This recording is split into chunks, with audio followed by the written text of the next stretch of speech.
हम हैरान हैं कि दुनिया और इंसान सन 536 ईस्वी से सन 547 के दरमियान बच कैसे गए थे। इंसानी तारीख में इससे बदतर जमाना गुजरा है और न गुजरेगा।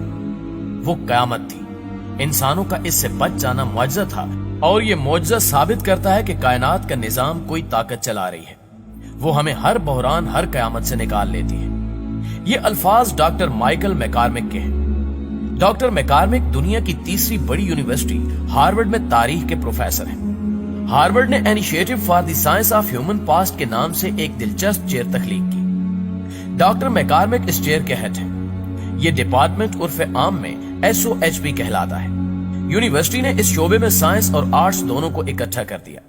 चुनाचे जेनेटिक्स, आर्कियोलॉजी, मौसमियात, माहौलियात, कंप्यूटर साइंस, इंफॉर्मेशन टेक्नोलॉजी, समाजियात और इंसानी रवैयों के बड़े दिमागों ने एक छत के नीचे बैठकर इंसानी तहजीब पर रिसर्च शुरू कर दी। ये रिसर्च सिर्फ एक नुक्ते के गिर्द घूमती है कि इंसान का माजी क्या है।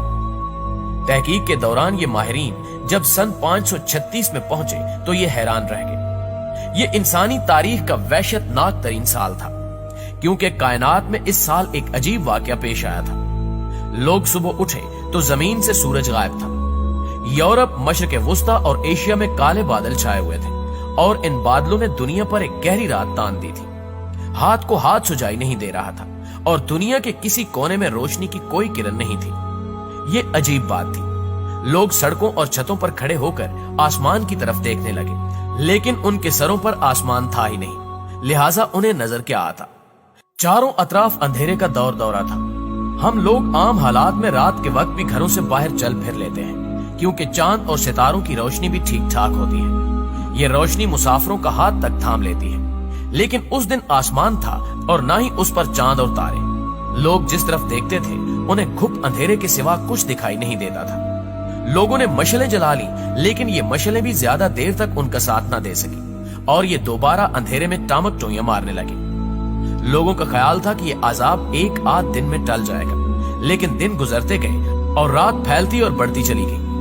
3-4 दिन बाद जमीन का दर्जा हरारत भी गिरने लगा और पूरा यूरोप और आधा एशिया जमने लगा। पूरे मुल्क बर्फ का गोला बन गए। जलाने के लिए लकड़ियां नापैद हो गईं। लोग घरों तक महदूद हो गए। कारोबार जिंदगी रुक गया। ये सिलसिला वक्त गुजरने के साथ साथ दराज होता चला गया। दिन हफ्तों में तब्दील हुए, हफ्ते महीनों में बदले और महीने साल बन गए, लेकिन सूरज वापस ना आया और दुनिया बर्फ का गोला बनकर रह गई। सर्दी का 2500 साल का रिकॉर्ड टूट गया। बाग, खेत और जंगल उजड़ गए। नदियां, नाले और झीलें जम गईं। अनाज और फल खत्म होने लगे। जानवर और मवेशी भूख से मरते चले गए और मौसम और दिन रात की तमीज खत्म हो गई। सर्दियां कब खत्म हुई और गर्मियां कब शुरू हुई और रात कब दिन में तब्दील हुई, तमाम आदाद शुमार दम तोड़ गए। लोग जूते उबाल कर खाने लगे। शहरों में कुत्ते और बिल्लियां तक खत्म हो गई।